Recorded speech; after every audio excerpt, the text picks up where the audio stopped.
Hello বন্ধুরা, আজকে তোমাদের সামনে আমি একটা নতুন প্রোটিন শেক নিয়ে চলে আসলাম। দেখো, আমি প্রথমে খেজুর, কলা, আপেল, কাজু, কিশমিশ, আমসত্ত্ব এগুলো নিয়েছি। এবার আমি খেজুরের বীজগুলোকে ছাড়িয়ে নেব ভেতরের। খেজুরের বীজগুলো ছাড়িয়ে নিয়ে ভালো করে ধুয়ে নিয়েছি, কিন্তু ভালো করে ধুয়ে খেজুরের বীজগুলো ছাড়িয়ে নিয়েছি। নিয়ে এবার আমন্ড বাদামগুলোকে ওপরের খোসাগুলো আমি ছুলে নেব। দেখো, আস্তে আস্তে করে এই জলে ভিজিয়ে রাখলে সারা রাত্রি যদি আমন্ড বাদামটা ভেজে, তাহলে খুব তাড়াতাড়ি ওপরের খোসাটা উঠে যায়।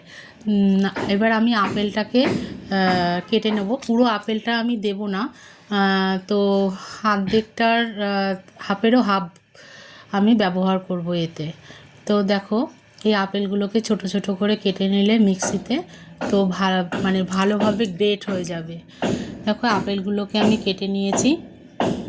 তো এবার আমি কলাটাকে ছুলে ছোট্ট ছোট্ট পিস করে কেটে নেব।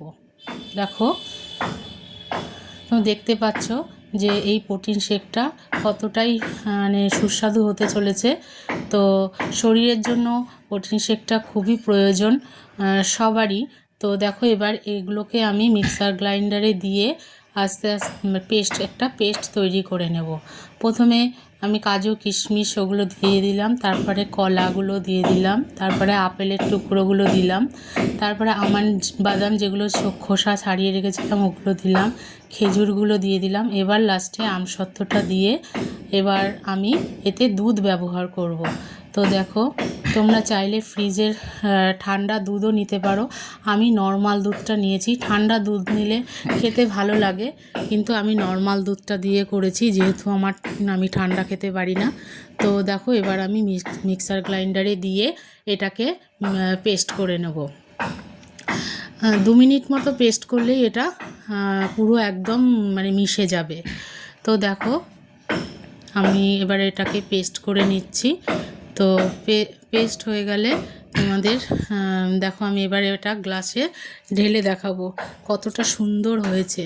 খেতেও খুব সুস্বাদু হয়েছে। বন্ধুরা, তোমরা বাড়িতে একবার এটা ট্রাই করে দেখতে পারো। আমি বলছি, এটা তোমাদের খুব ভালো লাগবে এবং অনেকক্ষণ পর্যন্ত এটা পেটটাকে ভরা রাখে।